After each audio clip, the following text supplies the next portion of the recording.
All right, everyone. We're back with another live stream, Yep. and today we're here with Steve Franssen. Is that how you pronounce your name? It's Franssen. Steve Franssen. Sweet. So yeah, we'll, just like with all the other live streams, we let our guests introduce themselves, kind of get to know who the guest is. So Steve, without further ado, go ahead.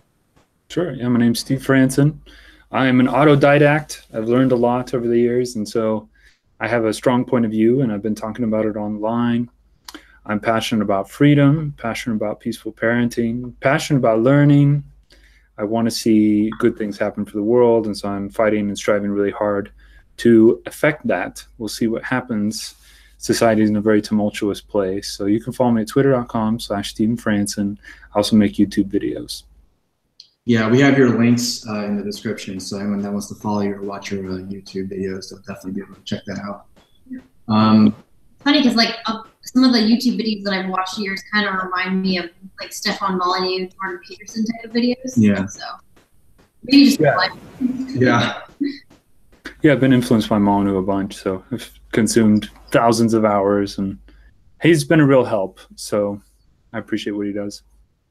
Yeah, he's definitely I'm content. I'm kind of in a phase where I listen to his videos like for hours a day. So I kind of know what you mean about being influenced by him. A lot of things that he says, I've been influenced by too.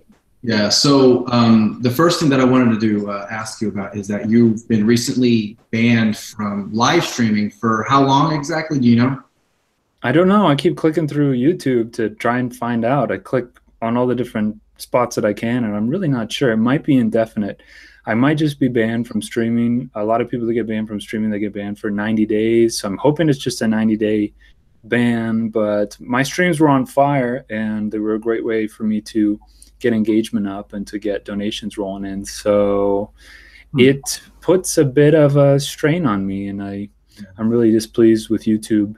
They flagged my recent March for Our Lives stream as containing bullying in it. And I really have no idea.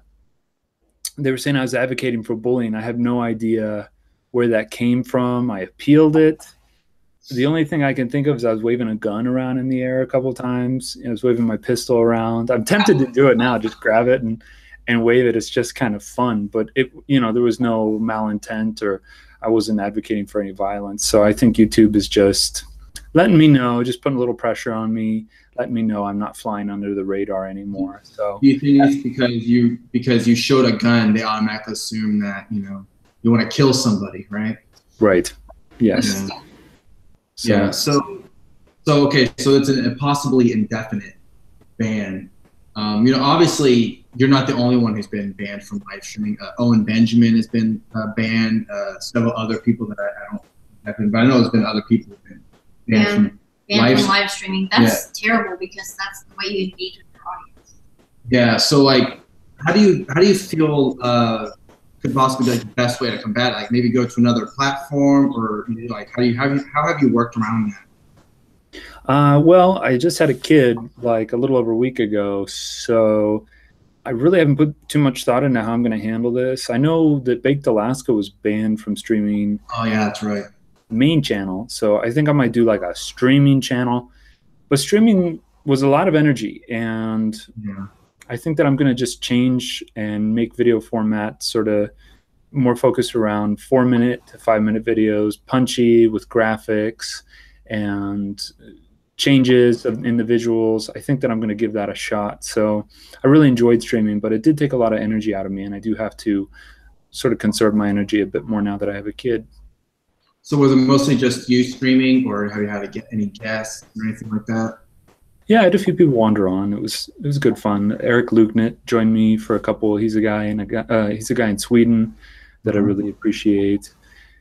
But mostly just me. Did some call-ins as well. I just my sort of ethos or my mantra with the streams was just I'd get pumped up. I'd get back from the gym or something. I just wanted to talk to people. So I miss that. I'm a real social guy, so I miss it. But we'll see what takes place. Have you had any people who completely disagreed with you call in, and has that ever been any combative times like that? No, not yet. I kind of weed the combativeness out. I don't, I don't care for it. I don't care for the fighting. I know that that's a big deal with the internet blood sports and stuff like this, but I don't really see my purpose as fighting with people over the internet. So I might turn people away with a curt word here or there, if they get under my skin a little bit, but it's really hard to get under my skin. I have oodles of patience. It's part of my job. I'm a consultant. So I just talk people through really difficult personal situations. So I've just shut that down. I don't have any time for fighting. Okay. No, that's a pretty good, good online strategy. Yeah. Yeah. Like you were saying, the blood sports is a huge thing nowadays. It's I don't know though. I feel like people get into it for a while and then it becomes a distraction. Yeah, I guess it depends on how you handle it, right? So on your Twitter profile, you have MAGA on there. So would you consider yourself to be pro-Trump? I mean, you have a MAGA. Right. I had MAGA on there. I took it off today. Actually, I was talking with one of my friends, and he said, I think MAGA is dead. And I really respect his opinion. And Steve Bannon said something to the effect of, the MAGA that everyone got excited for in the run-up to the Trump presidency is dead and gone. So my friend was telling me this, and I thought, I think you're right. So I'm very pro-Trump, but there's only so much he can do, and I'm sort of ambivalent. I'm ambivalent as to whether society will make it through this cycle in history or not, whether we'll see civilizational advancement or whether we'll fall into a bit of a dark age.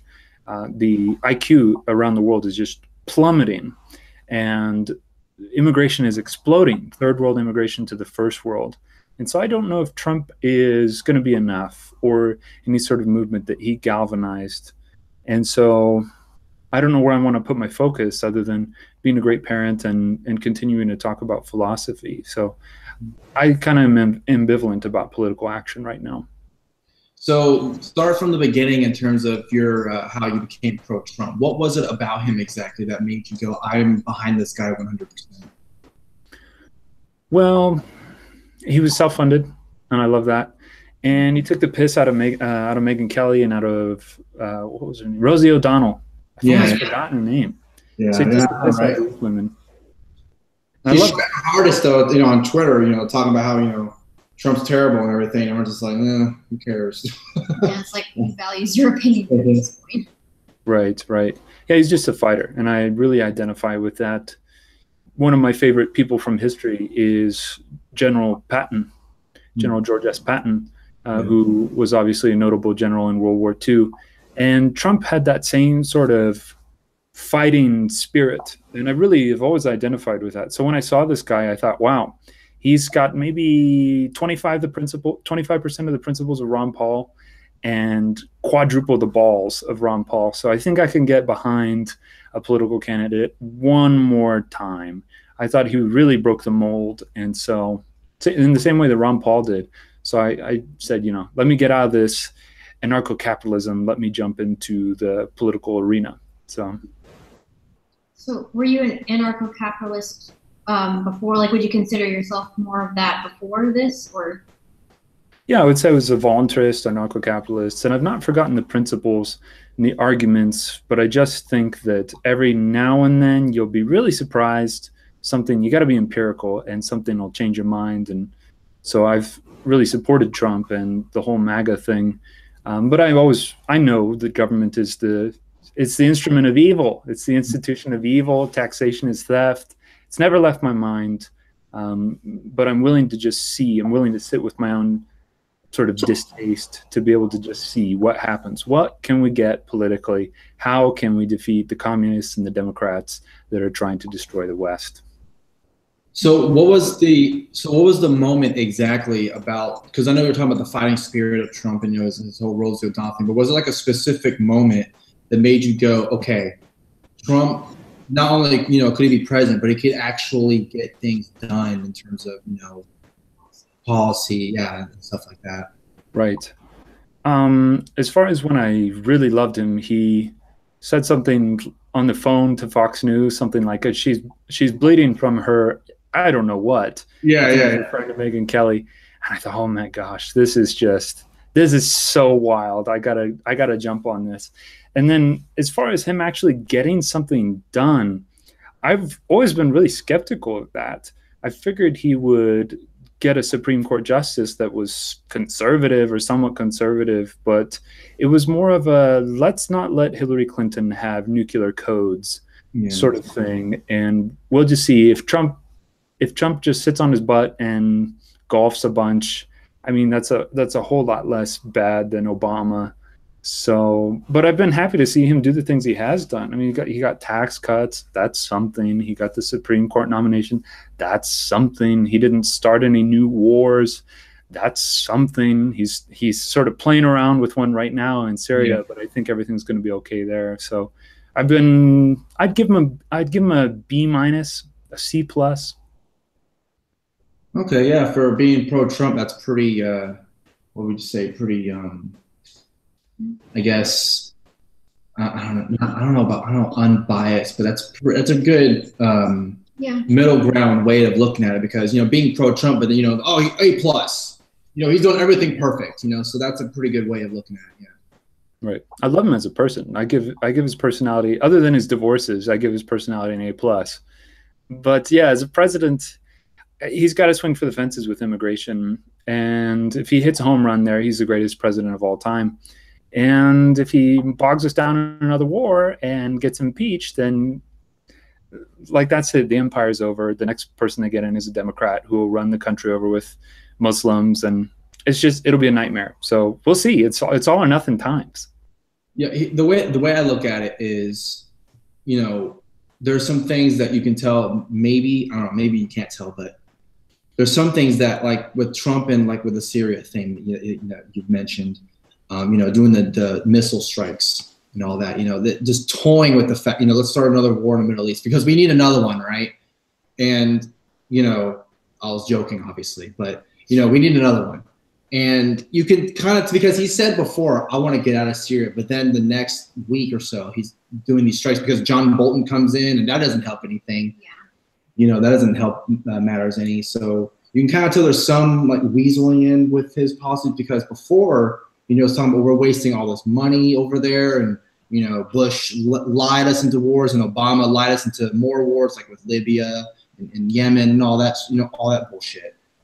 So with North Korea, if he actually gets North Korea denuclearized and gets peace and actually ends the war, because as some people may not know, they're still technically in a war. Yeah. If he actually ends it, Nobel Peace Prize. I mean, he legit has one, not Obama, who, he said he's going to bring peace. Let's give him a Nobel Peace Prize just for the fuck of it. And then what does he do? He starts wars in Libya and Yemen. Oh, and there's a slave trade in Libya. Yeah, great. Yeah, it's awesome. Nobel Peace Prize winner there, Right. Yeah, they gave it to Obama because he's black. I mean, that's how I see it. He's a black president. Shower him with awards. So, but yeah, Trump deserves that. I mean, Trump deserves every peace prize if he can if he had a big hand in brokering peace between the North and South Koreans. Yeah, because I think some people were worried too that when Rex Tillerson was the Secretary of State, they were worried that, he's being too bad cop, I guess, because Rex Tillerson was kind of being, the good cop, as they say, and he was being way too, don't listen to Rex. He doesn't know what the fuck he's talking about. And I don't know, did you kind of see it that way when he was doing all those tweets about that, or?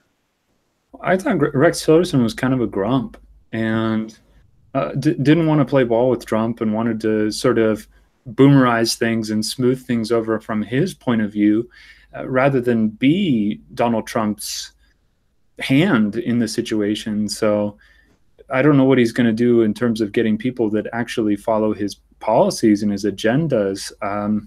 The Democrats are obstructionists. They're just keeping all of his people out of there. And then Trump has this habit of hiring people that don't really like him, don't respect him. He's hired a few never-Trumpers. He's hired people that are ideologically opposed to him. Obviously, he hired John Bolton. He had H.R. McMaster in there for a while. He has General Kelly in there. He has Jared Kushner in there, who's a liberal, whose brother is a registered Democrat.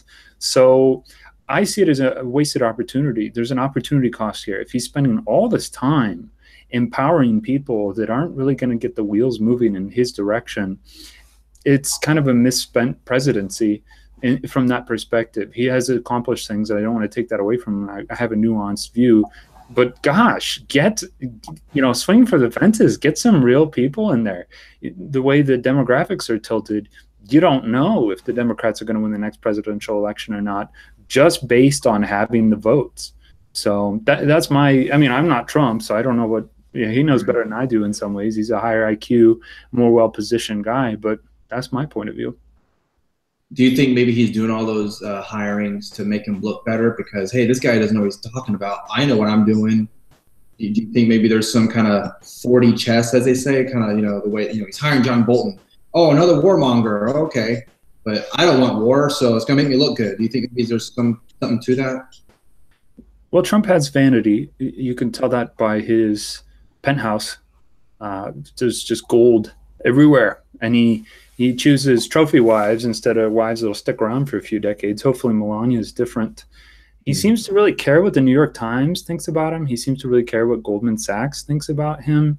So I don't know. Maybe it's just a vanity thing, or maybe he is just choosing people that will draw out his political enemies. And then when the time comes, he'll have the right things documented and he'll be able to nail them legally.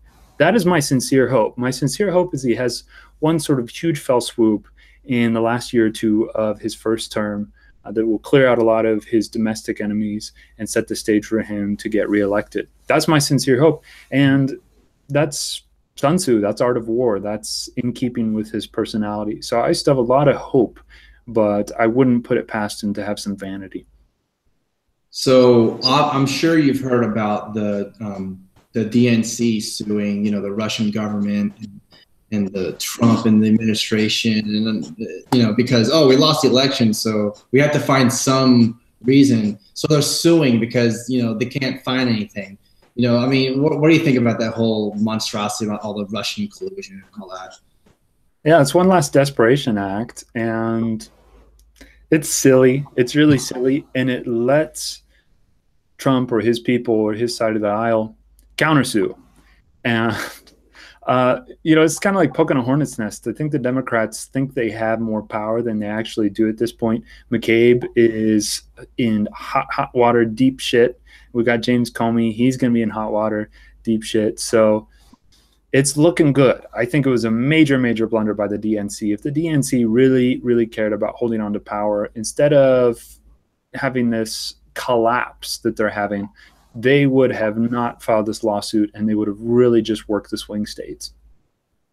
Yeah, if they really, wanted to get him out there, they'd be campaigning, obviously most of the things they talk about is, we just hate Trump, and that's it. They don't have any... Just opposing Trump. Yeah, that's all they can do. So, instead of... So, yeah, like you're saying, it's a last-ditch effort to do something, It's terrible PR. It just looks really desperate.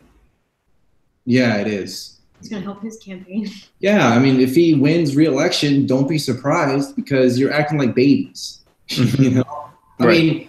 Because Hillary, when her Twitter was like, oh, Trump's, he's going to complain about the results, when he loses, whatever, and then they're doing the exact same thing they were saying that Trump was going to do. And it's been like more than a year, and this is kind of sad. Yeah, it's bad. Yeah, Hillary's around on crutches now. I wouldn't be surprised if they get her in adult diapers, or she's not already wearing adult diapers. Some paparazzi is going to get a picture. They're going to get some diaper sticking out of her waistband. And the Democrats are fundamentally wed to Hillary. No matter how hard they try to distance themselves from her, she saved the Democrats in the 90s when she went to bat for Bill Clinton. So she is tied in with them. And from a PR point, from a sort of empathy, optics sort of point of view, Hillary is the Democrats. She is right in there. They're not going to be able to push her away like they've been trying so hard to do. So every blunder she has also is a huge PR win for Trump. Yeah, and I'm sure you don't agree with maybe anything that Bernie Sanders believes in or anything, but it's pretty obvious that what happened to him during the the whole election with him was just crazy. But you don't see him doing I don't know, maybe because he was kind of going for bat with Hillary, I guess. That has something to do with it, but What do I you think think they about had that? blackmail on his wife. I think they had some sort of thing on his wife. I think he's a good old boy. I think he's a made man, and he's bought into some sort of thing where he needs to stay quiet. But yeah, he hasn't been belly aching. I mean, Hillary has everything to lose. I think she's done some really disgusting things behind the scenes that she'll go to prison for. Her daughter will go to prison for, and a lot of people will fall. So she is thrashing around for her life, and she's drowning because her handlers have said, okay, the strings are cut loose. You're done. You just see how you do. So she's in a desperate position. Yeah. Yeah, it definitely looks like it. I mean, she did the whole "What Happened" book tour. No, what happened? You happened.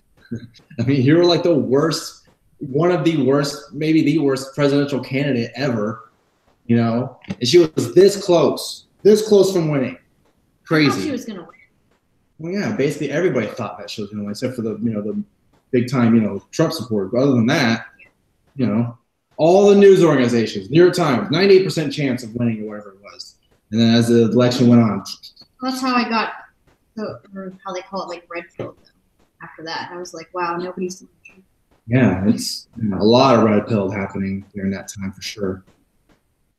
Did you know anyone who was red pilled? Actually, now that we're talking about, did you know anyone that was red pilled during that time, or pretty much, have you lost friends because of your stance on Trump or anything like that?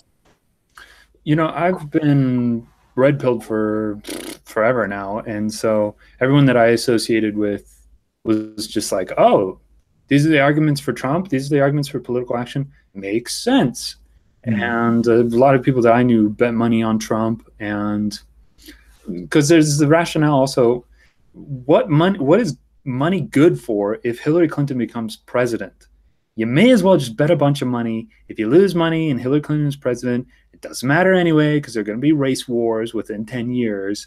But if Trump becomes president, then you get rich because the odds are so good. So that was my experience of the election. Really, it was a lot of crying because, whoa, the things Donald Trump was saying, the American people have been waiting for decades to hear someone that would just side with them and talk about immigration earnestly and honestly. A lot of crying, and then a lot of betting money, a lot of just hoping, wishing on a star, and figuring it'd come through at the final minute, and it certainly did. So that was basically my social environment during the run-up.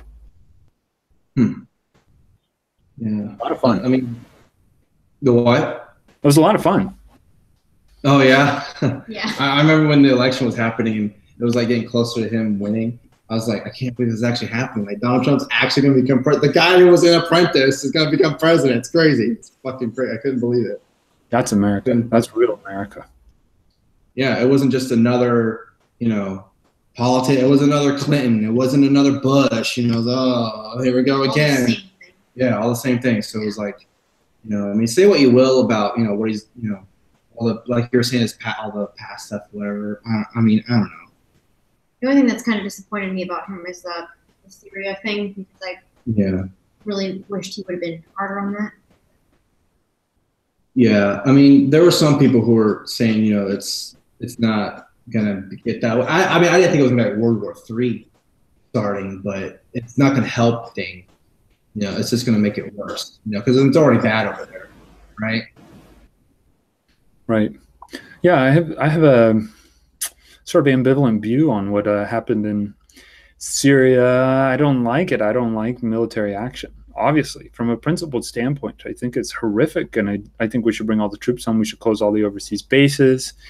And gosh, I wish we could just get a Rand Paul or a Ron Paul or a Chris Kobach or an Ann Coulter as president, and they'd bring all the troops home. So from that point of view, it was horrific. And I think everyone was right to be morally indignant with Trump. And then from the other standpoint, it made him look very strong in front of North Korea, placated the deep state. I think he's moving against them, so I think he's buying himself time against them. And I'm not, Stephen Mullen, who said he was done with political action after the Syria strikes, and I'm quite ambivalent about that. I'm still like, I think I want to do more political action. Yeah. But at the same time, I can see that point of view that, look, this was a terrible thing that happened. There's no excusing it, and it's time to give up. Yeah, some people were going off the Trump train because of that. Some crazy reactions, yeah. Yeah, I mean, Paul Joseph Watson, Cassandra Fairbanks was like, this is Alex Jones. Yeah, Alex Jones. Alex Jones was like crying on there. Yeah, he was crying like, why are you doing this? Yeah, it was ridiculous. Yeah, basically it was fucking slamming on the table. It was funny, but it was hilarious. He's lovable. I love Alex Jones. Yeah, he's something. Yeah. It's like between him and Tariq Nasheed, it's like they're both mean, just on opposite sides, I guess. I don't know.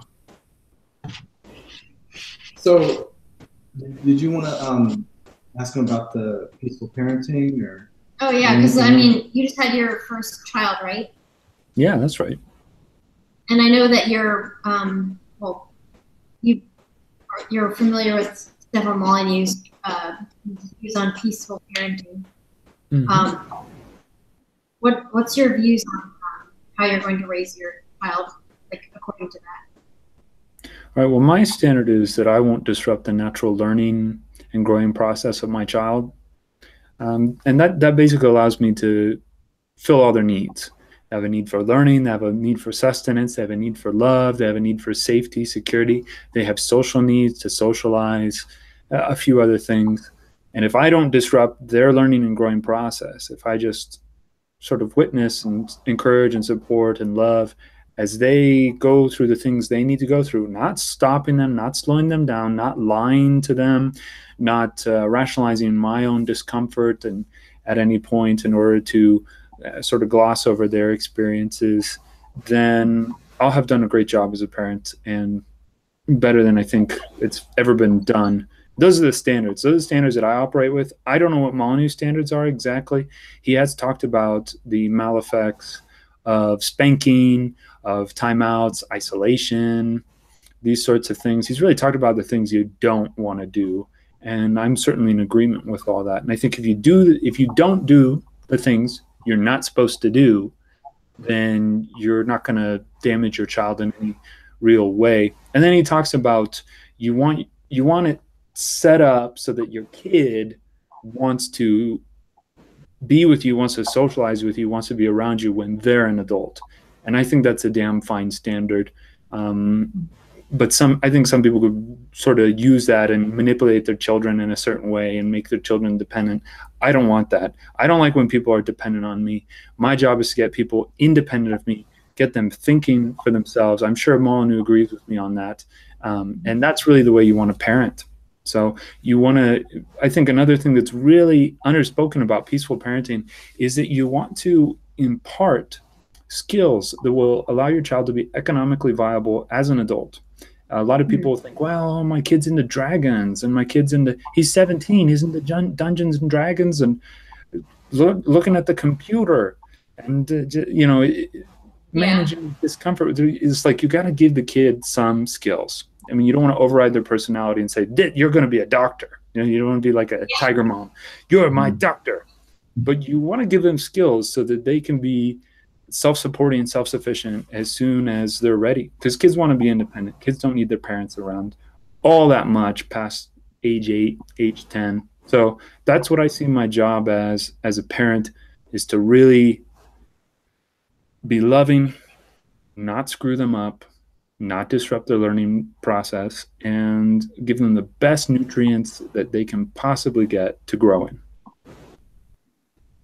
That kind of thing that you mentioned earlier about being like financially independent and independent from your parents, I think that's one thing that especially like the public schools don't teach. They don't teach anything, like any actual life skills. So have you considered homeschooling your kids, or are you going to do private? Like, what do you think is the best type of?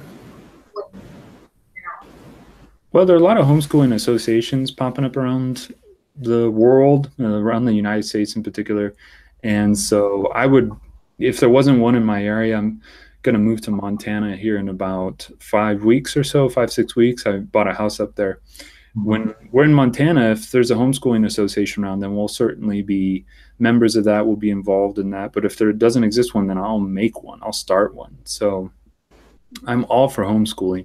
The things that kids get at public school is they just get indoctrinated to be Democrats. and reverse racists, like racists against white people. And that's really all they get from public schooling. They sort of get the idea that hip hop culture is cool. Yeah. What else? You know, they get Holocaust propaganda, like they get bad, crappy food, they get beat up. It's just a bad situation. So I'm going to homeschool my kids. But that doesn't mean I'm going to snowflake them. I think some people want to, you know, shield their children as long as possible from the realities of society. And I don't want to do that, nor do I want to dump it on my kids. I just want to work with them and over time help them to think for themselves so that when they confront the ugliness in the world, it's not as innocent children, but it's as prepared adults. Yeah, or people who can actually think like critically about the situation and not just what they've been told. Mm-hmm. So, yeah, that's kind of what I'm planning also when we have kids.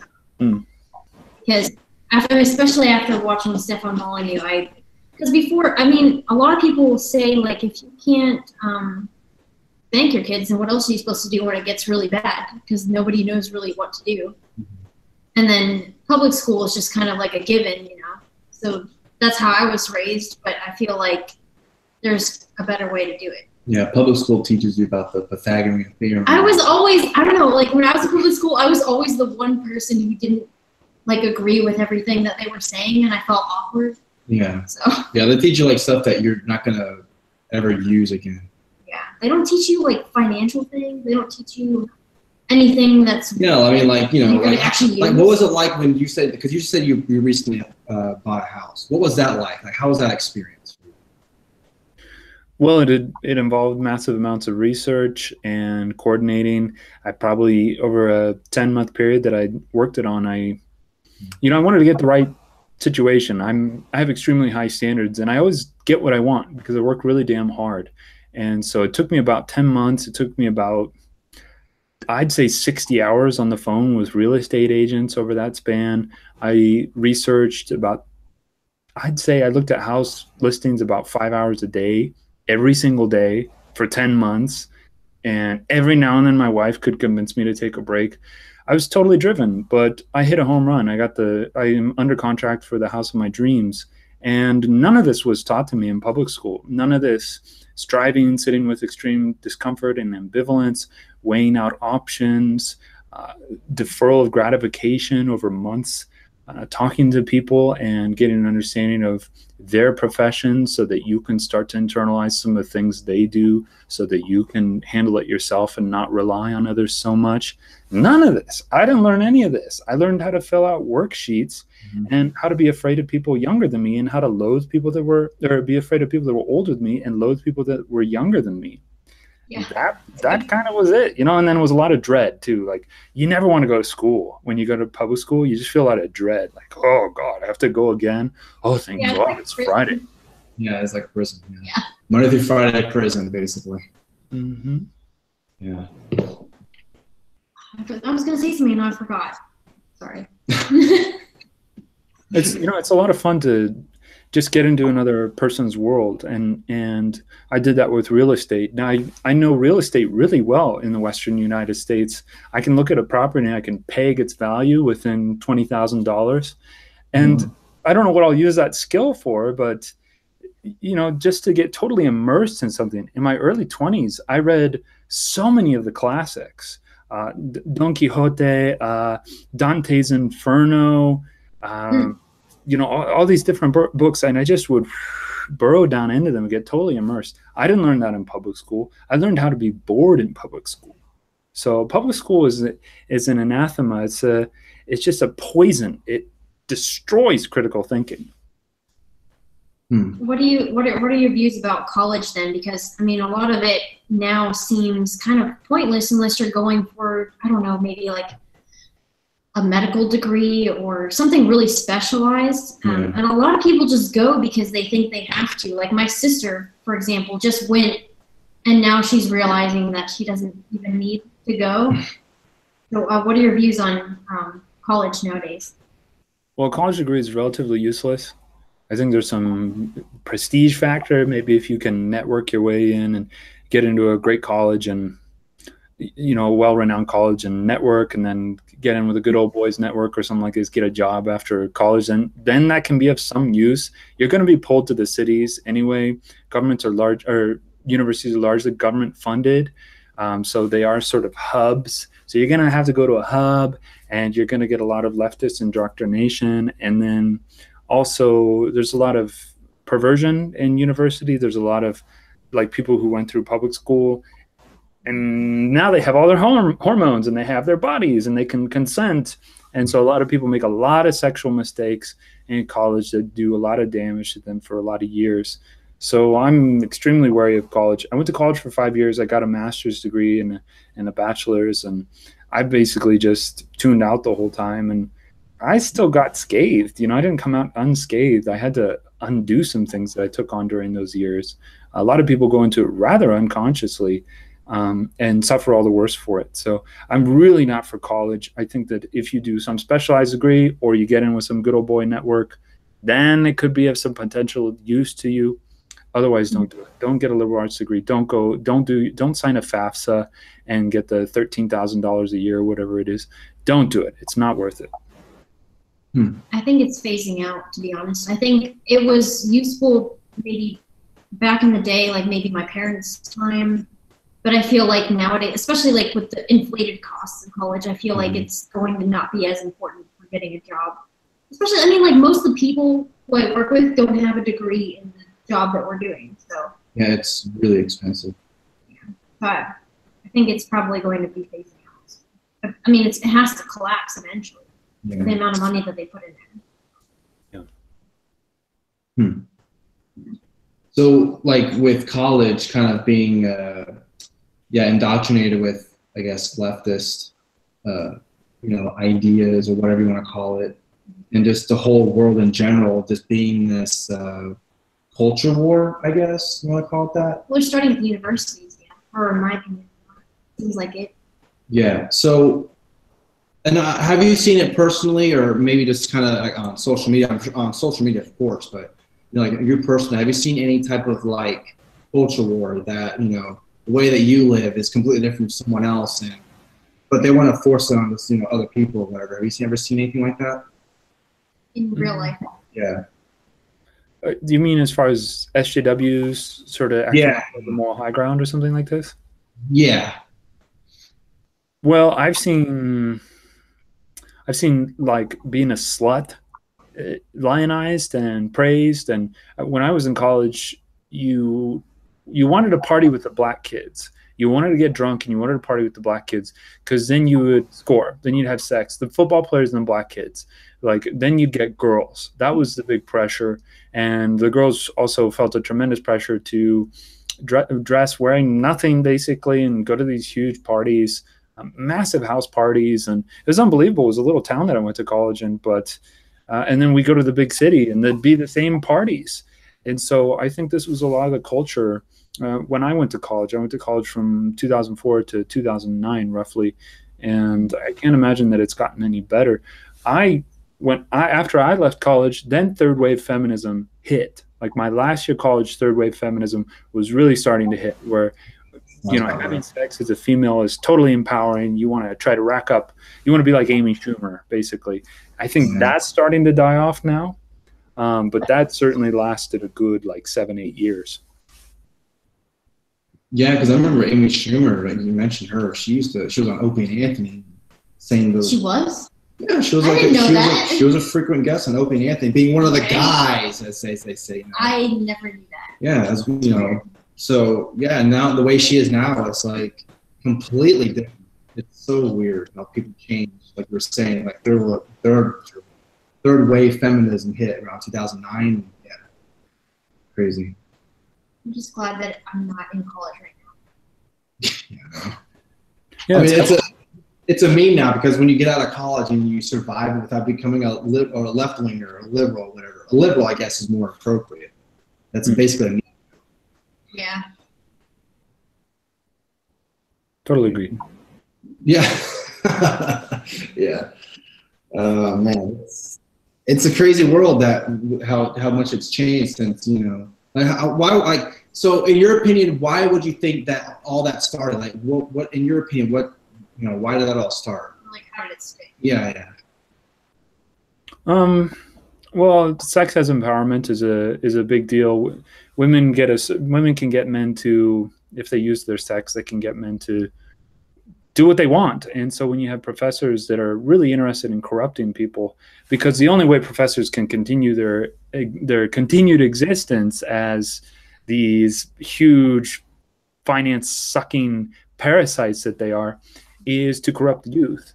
And so if you turn the genders against each other, you inject them with feminism, then you get to sort of like oversee it all. I mean, we have the same thing going with people. The elites want race wars, or they want wars between the United States and Russia. It's so easy to divide and conquer when you're an elite and you have this deconstructionist, neutral or third party sort of point of view, and you have a lot of money. So professors have, in so many facets, so much power over the students, and they certainly abuse it.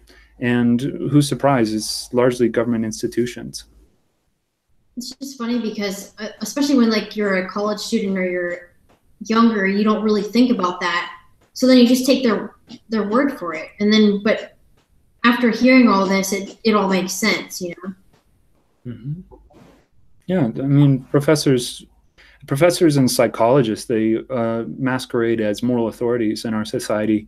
They were given this by stations like PBS and CNN. The media prop them up as moral authorities. They have no moral authority. They're intellectuals, and they're half-ass intellectuals by and large at that rate. So, but they have this position in people's heads, and that's really hard to dislodge. But if you wage deep in the culture war and the info war, I think that you'll start to change minds.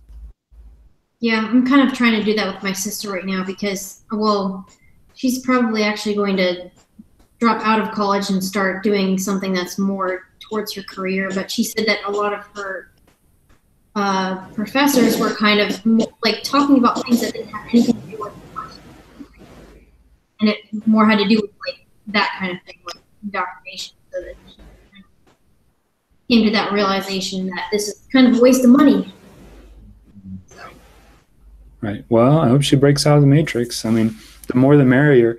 It's a lot prettier on the other side, but it hurts getting pulled out of the matrix. Having the big needle pulled out of your head really does hurt.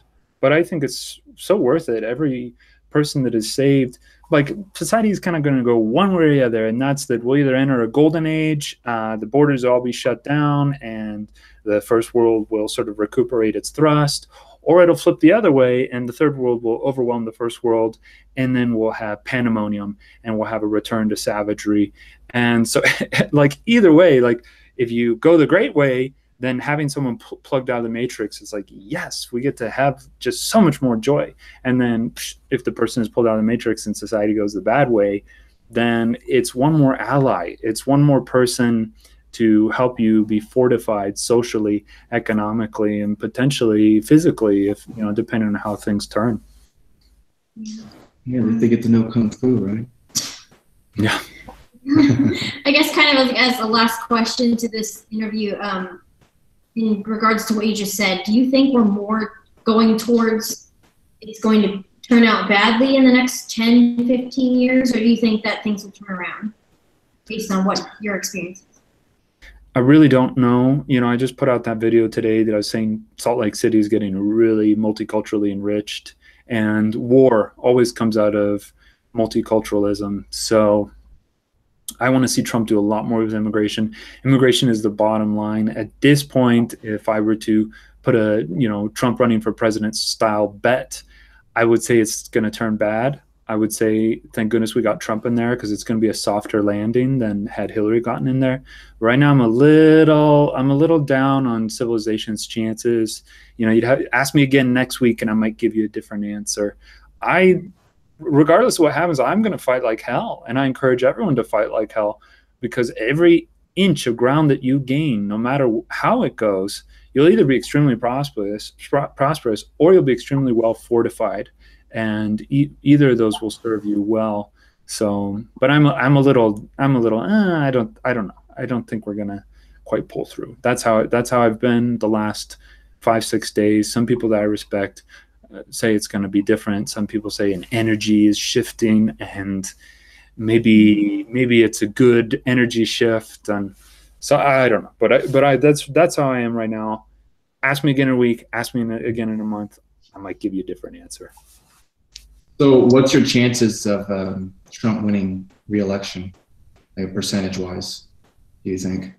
I give it 40% versus 60. Okay. Who do you think the Democrats would put up against him, or do you have no idea?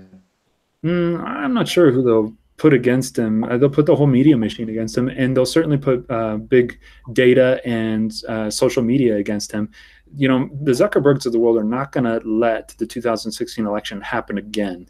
And so if Trump doesn't bust up some of this, if Jeff Sessions doesn't bust up some of this, or if we as consumers don't try our damnedest to undermine the power of these people, they can swing an election. I mean, there was a, if people want to know more about this, there was a Breitbart town hall with Ann Coulter just 2-3 weeks ago, and some real big talking heads were on that thing. And they were saying that Google on its own can tilt 2 or 3 million votes in the direction they want, based off the search results, based off the algorithms that they have in influencing people's decisions. So, you know, we're really against the ropes still. I think we're doing a rope-a-dope thing, and we're punching back, and that's good. But we better start throwing some uppercuts. Otherwise, I think these Democrats are going to wear us out. So do you think the Republicans have anything to do with, you know, being against Trump? Because, I mean, you can definitely make the argument that there's a lot of Republicans who don't like Trump either. Yeah, Republicans are, you know, what if they conserved? What they call themselves conservatives, what if they conserved? They need to learn to fight. And so many of them are corrupted because they've had all this cheap labor from the third world that has enriched them. I mean, they have their McMansions, they have their fat government salaries and pensions. And a lot of this was off the backs of third worlders. So they're largely corrupted. I mean, the real Republicans that I like are like the Wyoming Republicans or the Oklahoma Republicans, the real sons of bitches. But they're, you know, they're sort of a smaller strain in the stock. So, you know, it's up to us. It's up to everybody that considers himself right of the aisle to really hammer the rhinos, really hammer the globalist conservatives, these sorts of people. They're a cancer. I mean, they're worse than the Democrats. The Democrats are at least pretty honest. They're like, yeah, we want to flood the third world and turn everything into Nicaragua. The Republicans are like, oh, we like guns. And, you know, and then they sort of let like Maria and Antonio in the back door. It's, oh, we like guns and free speech. And, you know, these people are like sneaking in the back door. So I see the Republicans as more nefarious, more calculating, more cruel. You know, people like Mitt Romney are not to be trusted. People like McCain are not to be trusted.